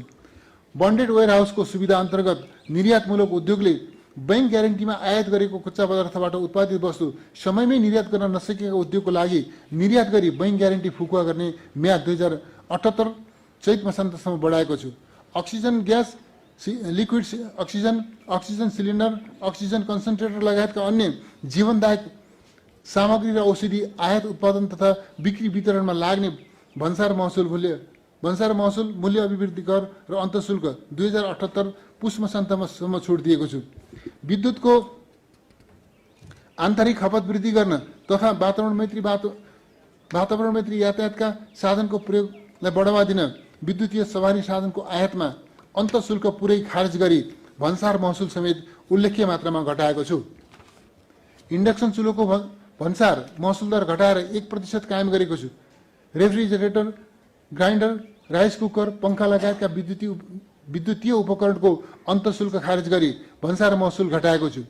शिशु स्वास्थ्य र पोषणलाई बढावा दिन बच्चाले खाने दुधको भन्सार महसुल 50%ले घटाएको छु। करको दायरा विस्तार, मूल्य अभिवृद्धि करको दर यथावत राखेको छु। भन्सार महसुलका दरमा सामान्य समायोजन गरेको छु। मदिरा, बियर, वाइन, चुरोट, सुर्तीजन्य तथा हल्का पेय पदार्थमा अन्तशुल्क वृद्धि गरेको छु। छुटको सीमाभन्दा बढी करयोग्य वस्तु तथा सेवाको कारोबार गर्ने करदातालाई मूल्य अभिवृद्धि करको दायरामा ल्याइनेछ। मूल्य अभिवृद्धि कर दरमा दर्ता भएका सबै करदाताले क्रमशः अनिवार्य रूपमा विद्युतीय प्रणालीबाट बिजक जारी गर्नुपर्ने व्यवस्था मिलाइनेछ। साना करदातालाई लाग्दै आएको करको दर यथावत राखी पूर्वानुमानित आय विवरण बुझाउने कारोबारको सीमा रु 20 लाखबाट रु 30 लाख पुर्याएको छु। कारोबारमा आधारित कर बुझाउने करदाताको कारोबारको सीमा रु 50 लाखबाट रु 1 करोड पुर्याएको छु। सामूहिक लगानी कोषको आयमा कर नलाग्ने व्यवस्था गरेको छु। Debit card, credit card, QR code, scan to pay लगायत अन्य विद्युतीय माध्यमबाट भुक्तानी गरी वस्तु तथा सेवा खरिद गर्दा तिरेको मूल्य अभिवृद्धि करको 10% हुने रकम उपभोक्ताले तत्काल फिर्ता पाउने व्यवस्था कार्यान्वयन गरिनेछ। औद्योगिक संरक्षण तथा लगानी प्रवर्धन। स्वदेशी उद्योगको संरक्षणका लागि औद्योगिक कच्चा पदार्थको भन्सार दर तयारी वस्तुको भन्दा कम्तीमा 1 तह कम हुने व्यवस्था मिलाएको छु। आन्तरिक उत्पादनका केही वस्तुमा लाग्दै आएको अन्तशुल्क हटाएको छु। चिया, जुट, चलचित्र, पश्मिना, ह्याचरी उद्योग र कृषि तथा नर्सरी फर्ममा प्रयोग हुने यन्त्र, उपकरण र पाट पूर्जाको भन्सार महसुल छुट दिएको छु। नेपालमा दर्ता भएका सिपिङ कम्पनीले कन्टेनर आयात गर्दा लाग्ने भन्सार महसुल घटाएको छु। कृषिको व्यवसायीकरण गरी उत्पादन र रोजगारी वृद्धि गर्न व्यवसाय कृषि आयमा लाग्ने करमा 50% छुट दिएको छु। सामूहिक व्यवसाय खेती गर्ने कृषि सहकारी संस्थाले आयात गर्ने एउटा ढुवानीको साधनमा लाग्ने भन्सार महसुलमा 50% छुट दिएको छु। कोभिड महामारी पछिको आर्थिक पुनरुत्थानलाई तीव्रता दिनका लागि उत्पादनमूलक उद्योगमा लगानी आकर्षित गर्न संस्थागत आयकरको दर पुनरावलोकन गरी प्रतिस्पर्धी बनाइनेछ। स्टार्टअप व्यवसायलाई कारोबार सुरु गरेको मितिले 5 वर्षसम्म लाग्ने आयकरमा 70% छुट दिएको छु। निजी क्षेत्रका उद्योग प्रतिष्ठानले बढीमा 5 वटा स्टार्टअप व्यवसायलाई प्रति व्यवसाय रु 1 लाखसम्मको बिउ पुँजी उपलब्ध गराएमा सो रकम करयोग्य आय गणना गर्दा कट्टी गर्न पाउने व्यवस्था मिलाएको छु। स्वदेशमा उत्पादन गरेको कच्चा पदार्थ तथा सहायक कच्चा पदार्थ विशेष उद्योगलाई बिक्री गरी प्राप्त गरेको आयमा लाग्ने करमा 20% छुट दिने र विशेष उद्योगले निकासी गरी प्राप्त गरेको आयमा 10% मात्र कर लाग्ने व्यवस्था मिलाएको छु। बैंकहरूले विदेशी वित्तीय संस्थाबाट लिएको ऋणको ब्याज भुक्तानीमा लाग्ने अग्रिम करको दर घटाएको छु। सहकारी बैंक तथा सहकारी सङ्घ संस्थाले एक आपसमा ऋण लगानी बापत तिरेको ब्याजमा अग्रिम कर कट्टी गर्न नपर्ने व्यवस्था गरेको छु। वातावरणमा प्रत्यक्ष असर पार्ने प्रयोग भइसकेका वस्तु मात्र कच्चा पदार्थको रूपमा प्रयोग गरी नयाँ वस्तु उत्पादन गर्ने उद्योगलाई कारोबार सुरु गरेको मितिले पहिलो 3 वर्षसम्म लाग्ने आयकरको 50% र थप 2 वर्षसम्म 25% छुट हुने व्यवस्था गरेको छु। औद्योगिक क्षेत्र र औद्योगिक ग्राम बाहिर सञ्चालनमा रहेका उद्योग औद्योगिक क्षेत्र वा औद्योगिक ग्राममा स्थानान्तरण भएमा उत्पादन सुरु भएको 3 वर्षसम्म आयकरमा 50% र त्यसपछिको 5 वर्षमा 25% छुट दिने व्यवस्था गरेको छु। राजस्व चुहाट नियन्त्रण। राजस्व चुहाटलाई कडाइका साथ नियन्त्रण गरिनेछ। बजार अनुगमन, कर परीक्षण तथा अनुसन्धानलाई तीव्रता दिइनेछ। केन्द्रीय बीजक अनुगमन प्रणाली, आशीगुडा प्रणाली, बीसीटीएस सूचना प्रणाली, भूमि व्यवस्थापन तथा अभिलेखन र बैंक तथा वित्तीय संस्थाहरूको सूचना प्रणाली बीच अन्तर आबद्धता कायम गरी एकीकृत करदाता सूचना प्रणालीको विकास गरिनेछ। आयात हुने मालवस्तुको मूल्याङ्कनलाई कारोबार मूल्यमा आधारित बनाइनेछ। नियमित बजार सर्वेक्षण गरी सङ्कलन गरिएको सूचनाका आधारमा सुदृढ, तथ्यपरक र वास्तविक भन्सार मूल्याङ्कन प्रणालीको विकास गरिनेछ। न्यून बिजिकीकरण भई आएका सामग्री भन्सार बिन्दुमा खरिद गर्ने व्यवस्थालाई कडाइका साथ कार्यान्वयन गरिनेछ। भन्सार जाँच पास पछिको परीक्षणलाई थप प्रभावकारी बनाइनेछ। कर प्रणाली तथा प्रशासनमा सुधार। राजस्वको दायरा विस्तार एवं करको संरक्षण, कर चुहाट नियन्त्रण, लगानी मैत्री वातावरण निर्माण गर्न, मूल्य अभिवृद्धि कर, आयकर, भन्सार, अन्तशुल्क र गैर कर लगायतका प्रत्यक्ष एवं अप्रत्यक्ष कर प्रणालीमा गर्नुपर्ने सुधारका लागि सुझाव दिन कर प्रणाली पुनरावलोकन उच्चस्तरीय आयोग गठन गरिनेछ। कर योग्यता नभएका र चालु वर्षमा स्वयं कर निर्धारण अनुसारको कर भुक्तानी गरेका सबै करदाताले स्वचालित प्रणालीबाट कर चुक्ता प्रमाणपत्र पाउने व्यवस्था मिलाइनेछ। मूल्य अभिवृद्धि करको खरिद बिक्री खाता प्रत्येक वर्ष कर अधिकृतबाट प्रमाणित गर्नुपर्ने हालको व्यवस्था हटाएको छु। 6औं चरणको भन्सार सुधार तथा आधुनिकीकरण योजना आगामी साउन 1 गतेदेखि लागू गरिनेछ। राष्ट्रिय एकद्वार प्रणालीलाई पूर्ण रूपमा कार्यान्वयनमा ल्याइनेछ। भन्सार बिन्दुमा भुक्तानी गर्नुपर्ने सम्पूर्ण कर तथा महसुल विद्युतीय प्रणाली मार्फत गर्न सक्ने व्यवस्था मिलाइनेछ। उद्योगले निकासी पैठारी सङ्केत नम्बर 5 वर्षका लागि एकै पटक नवीकरण गर्न सक्ने व्यवस्था मिलाएको छु। मेची, विराटनगर, वीरगञ्ज, भैरवा, नेपालगञ्ज, रसुवा र तातवानी गरी 7 ठूला भन्सार कार्यालयमा कन्टेनर स्क्यानर मेसिन, मालवस्तु तौलिने वेइङ मेसिन लगायतका आधुनिक उपकरण जडान गरिनेछ। गौतम बुद्ध र पोखरा अन्तर्राष्ट्रिय विमानस्थल एवं जनकपुर रेलवे स्टेसनमा भन्सार कार्यालय स्थापना गरी सञ्चालनमा ल्याइनेछ। राष्ट्रिय सुरक्षा, मानव स्वास्थ्य र वातावरणमा प्रतिकूल असर गर्ने मालवस्तुको आयात नियन्त्रण गर्न भन्सार कार्यालयहरूमा प्राथमिकताका आधारमा एकीकृत प्रयोगशालाको स्थापना र स्तरोन्नति गरिनेछ।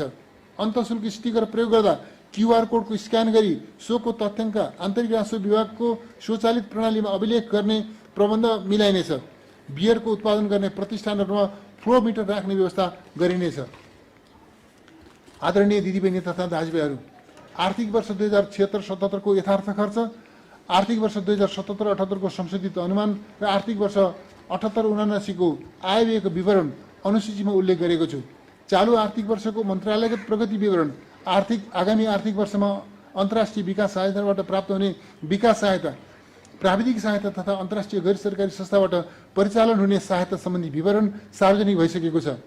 आगामी आर्थिक वर्ष कोभिड महामारीको नियन्त्रणमा सफलता प्राप्त हुने, खोप अभियानले पूर्णता पाउने, स्वास्थ्य पूर्वाधारमा आमूल सुधार हुने, रणनीतिक महत्त्वका ठूला आयोजनाहरूको कार्यान्वयन प्रक्रिया अघि बढ्ने, सडक सञ्जाल विस्तार हुने, सबै नेपालीको घरमा आधुनिक ऊर्जाको पहुँच विस्तार हुने, शिक्षण सिकाइमा सूचना प्रविधिको विस्तार हुने, थप 2 अन्तर्राष्ट्रिय विमानस्थल सञ्चालनमा आई शीघ्र आर्थिक पुनरुत्थान हुने अपेक्षा गरेको छु। सरकारले कार्यान्वयन गर्ने आर्थिक पुनरुत्थानका कार्यक्रम तथा कोभिड-19 को विरुद्ध खोप व्यवस्थापनबाट परिस्थिति सामान्यीकरणतर्फ उन्मुख भई आर्थिक गतिविधि लयमा फर्किने आत्मविश्वासका साथ आगामी आर्थिक वर्ष आर्थिक वृद्धि दर 6.5% को हाराहारीमा हुने अनुमान छ। मुद्रास्फीति दरलाई 6.5% सीमित राख्ने एवं बजेट कार्यान्वयनमा सघाउ पुग्ने गरी नेपाल राष्ट्र ब्याङ्कले मौद्रिक नीति तर्जुमा गर्नेछ। धेरै प्रकारका असहजता र प्रतिकूलताका बावजुद वर्तमान सरकारले लिएका नीतिको कार्यान्वयनबाट नेपाली जनतामा सृजना भएको उत्साह तथा आर्थिक तथा सामाजिक विकासको लयलाई कायम राख्दै आगामी आर्थिक वर्षको बजेटले समृद्ध नेपाल, सुखी नेपालीको राष्ट्रिय आकांक्षा पूरा गर्न ठोस योगदान पुर्याउने मेरो विश्वास छ। कोभिड-19सँग डटेर जुझ्नुपर्ने यस सङ्कटको घडीमा राजनीतिक दल, जनप्रतिनिधि, सामाजिक सङ्घ संस्था, निजी क्षेत्र तथा नागरिक समाजलाई आफ्नो ठाउँबाट सकारात्मक योगदान गर्न म हार्दिक अनुरोध गर्दछु। मैले प्रस्तुत गरेको आगामी आर्थिक वर्ष 2078-79 को बजेटको कार्यान्वयनबाट कोरोनाको जोखिम न्यूनीकरण गर्दै सबै प्रकारका रोगबाट नागरिकको जीवन रक्षा गर्न आवश्यक पूर्वाधार, उपकरण तथा जनशक्तिको व्यवस्था, महामारी नियन्त्रण गर्दै आर्थिक गतिविधि सञ्चालन, थलिएको अर्थतन्त्रको शीघ्र पुनरुत्थान, रोजगारीमूलक शिक्षामा समावेशी पहुँच, श्रम बजारमा आउने व्यक्तिलाई काम र रोजगारीको अवसरको उपलब्धता तथा जीवन चक्रमा आधारित सामाजिक सुरक्षा एवं संरक्षण प्राप्त भई लोक कल्याणकारी राज्यको स्थापनामा ठोस योगदान पुग्ने अपेक्षा गरेको छु। बजेट तर्जुमा गर्दा मार्गदर्शन गर्नुहुने सम्माननीय राष्ट्रपति, सम्माननीय उपराष्ट्रपति, सम्माननीय प्रधानमन्त्री, सम्माननीय प्रधान न्यायाधीश, प्रतिनिधि सभाका सम्माननीय सभामुख र राष्ट्रिय सभाका सम्माननीय अध्यक्षज्यूहरूप्रति हार्दिक आभार प्रकट गर्दछु। बजेट तर्जुमाको क्रममा उपयोगी सुझाव प्रदान गर्नुहुने राजनीतिक दल, अर्थविद, निजी क्षेत्र, सहकारी क्षेत्र र नागरिक तथा आम सञ्चार जगतलाई हार्दिक धन्यवाद ज्ञापन गर्दछु। नेपालको आर्थिक सामाजिक विकासमा निरन्तर सहयोग पुर्याउनुहुने सबै करदाता र कठिन अवस्थामा समेत नेपाललाई निरन्तर सहयोग गर्ने विकास साझेदारहरूलाई हार्दिक धन्यवाद दिन चाहन्छु। बजेट कार्यान्वयनमा सबैको रचनात्मक सहयोग रहने अपेक्षा समेत गरेको छु। अन्त्यमा स्वास्थ्य सावधानी अपनाई कोभिड-19 महामारीको जोखिमबाट सुरक्षित रहँदै देश विकासको अभियानमा सहभागी हुन सम्पूर्ण नेपाली दिदीबहिनी तथा दाजुभाइहरूमा हार्दिक आह्वान गर्दछु। धन्यवाद।